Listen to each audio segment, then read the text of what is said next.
All right, well, if we haven't lost you from the first video, welcome to part number 2 of John's ranting and raving. John Stankiewicz with Dan Slott from Fabled Horse Solutions. We're here again. We talked earlier about instructor professionalism, the types of instructors that are out there, and some of the things that we're hearing and seeing that we think is kind of giving a bad name to other instructors in the industry and kind of fear-mongering amongst potential students or current students. We're going to get down in the weeds a little bit and talk about something in particular kind of near and dear to my heart that we've heard quite a bit. The proper name for the way to carry a self-defense pistol is appendix carry. Look it up. We won't go into great detail of how the whole, where it all came from and all of that business in this video. It is not, in fact, it is not ever, nor should we ever use the term junk carry or junk guns, because we like to have some instructors and folks out there that are very much determined to get you as a student to believe that you're going to shoot yourself in the junk if you carry appendix. And we even brought out a very special holster that comes from my personal collection from a very good friend of mine that is a very good professional holster maker out there. I'll put the name of the company in the comments. Maybe we won't bring it up here. But yeah, this is special just for all of those professional instructors out there that like to talk about junk carry, okay? First of all, stop using that term. That's not what it's called, and learn how to teach it correctly. Or like I said in the last video, maybe it's time to find another hobby, Skippy. So it's called appendix carry. One of the things that comes up with this quite a bit is if you appendix carry, and I've heard this a few times lately, is you know, your student's kind of fat, your student's kind of this, your student's kind of that. The student's going to attempt to put the gun back in the holster, and if they don't hit the holster the first time while not looking at the holster, that they're going to start pointing the gun at themselves, and we have an opportunity there for disaster. So let's clear up. The first thing we cleared up is it's actually called appendix carry, not junk carry. The second thing that we're going to clear up, and I hope that no one's, I'm sure there is people that are teaching it differently, but here's the deal, folks, instructors out there that might see this, and students or potential students that might see this. We look our gun back into the holster every damn time. Not on the second attempt, not on the third attempt. We look a gun back into the holster every single time. Period. End of story. Nothing else will be taught at Fabled Horse Solutions. And John, why do we do that? What's the rationale? I'll give you part of the rationale behind it, because what we're talking about specifically here is teaching civilians how to defend themselves.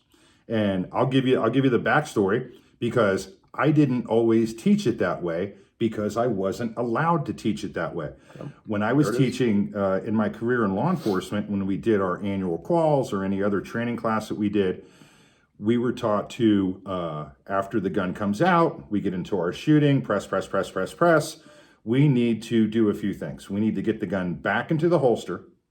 We need to render medical aid if needed.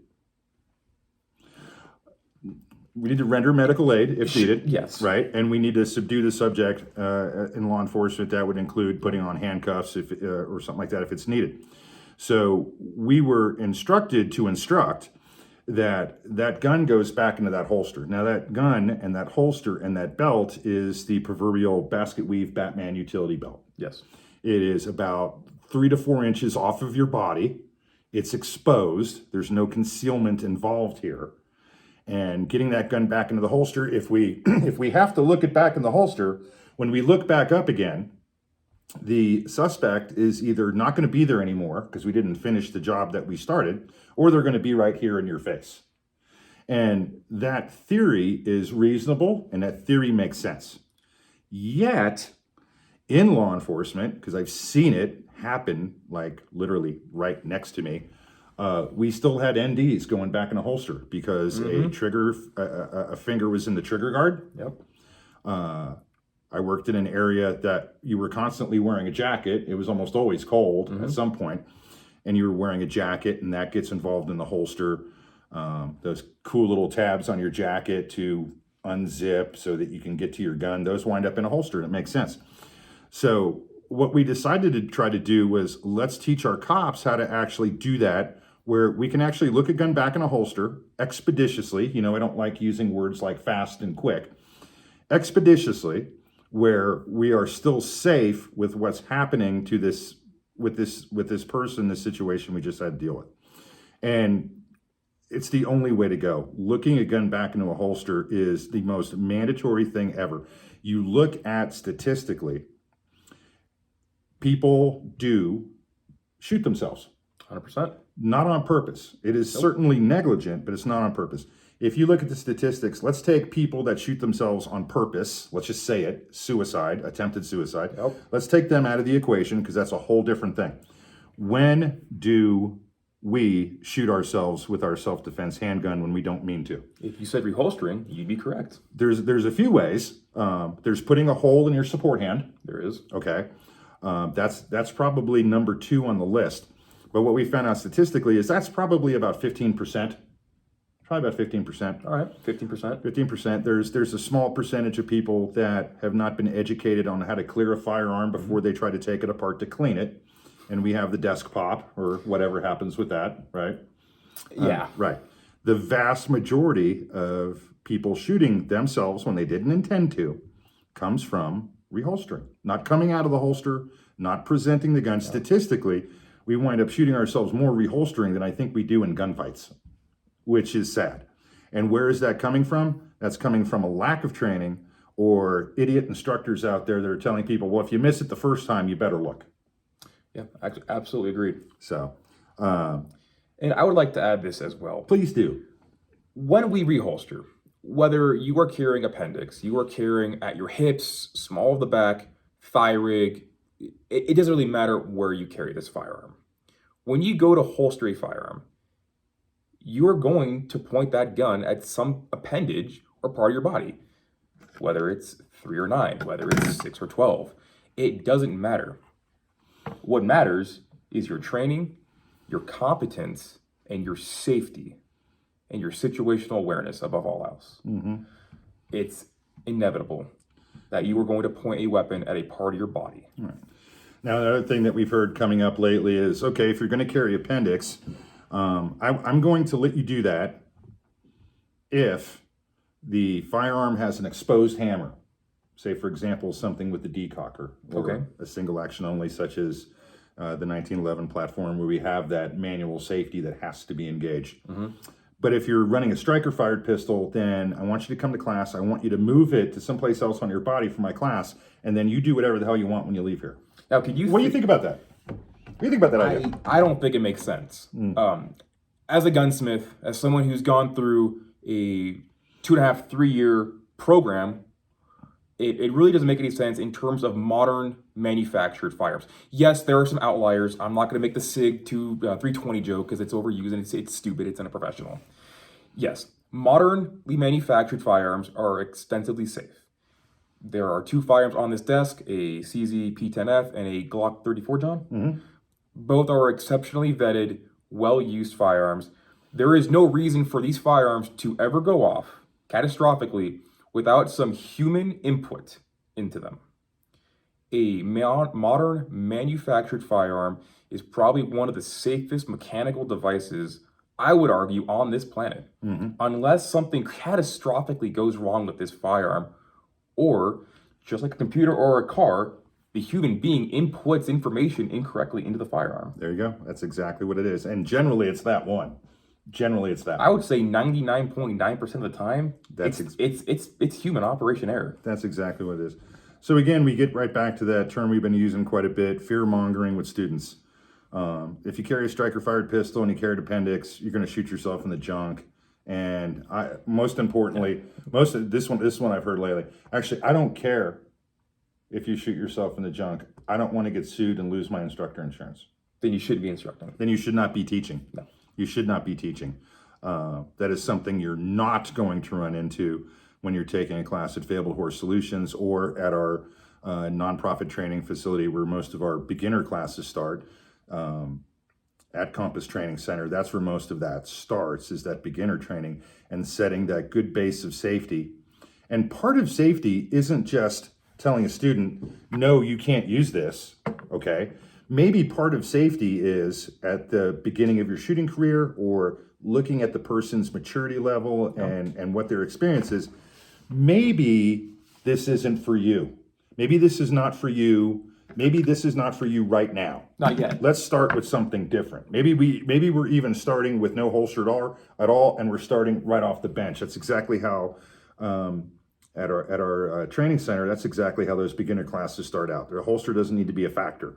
We don't want to overload the student with too much input.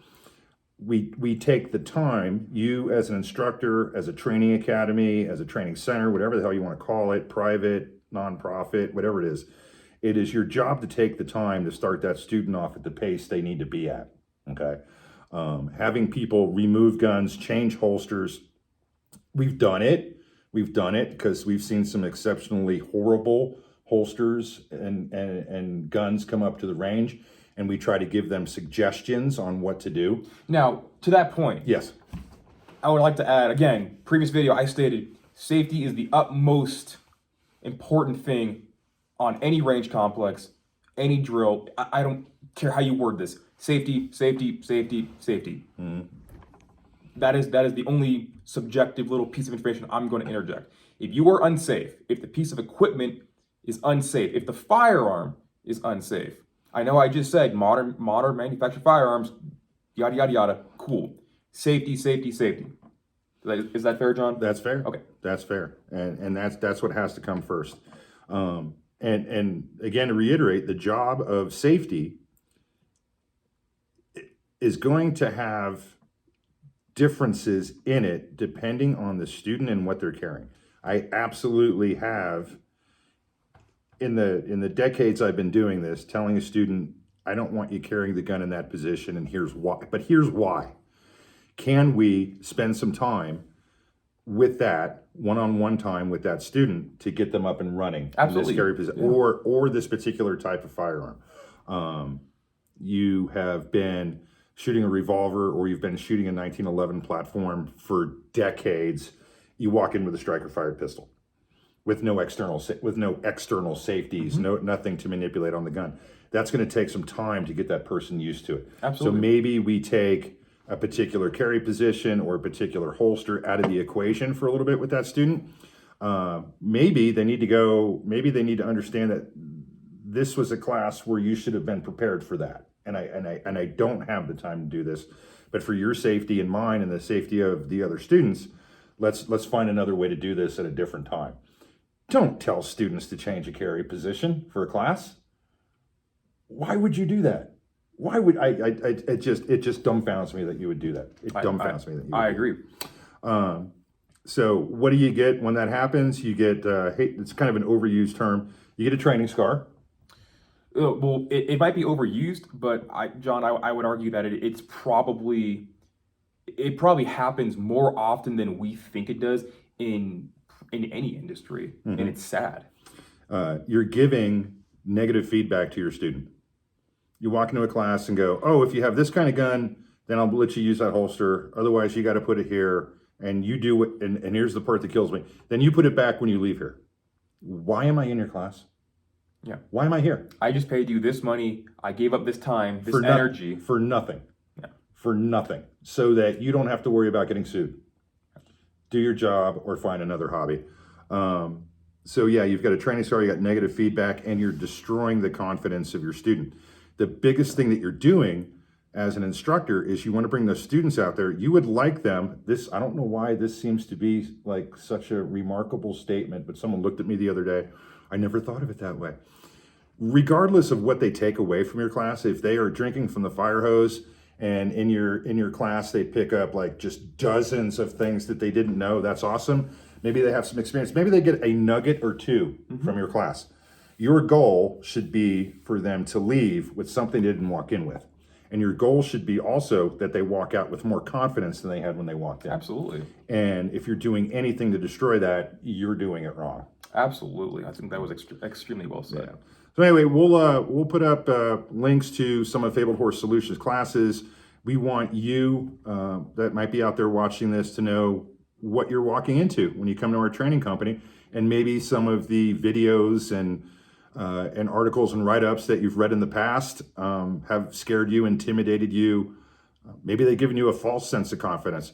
But we want you to understand what you're getting into when you're with us, and you're going to leave our classes with a good amount of feedback. You're going to leave with things that you didn't have when you got there, and you're going to leave with a higher level of confidence. That much we guarantee. Absolutely, John. All right. We'll see you for the next one. Take care.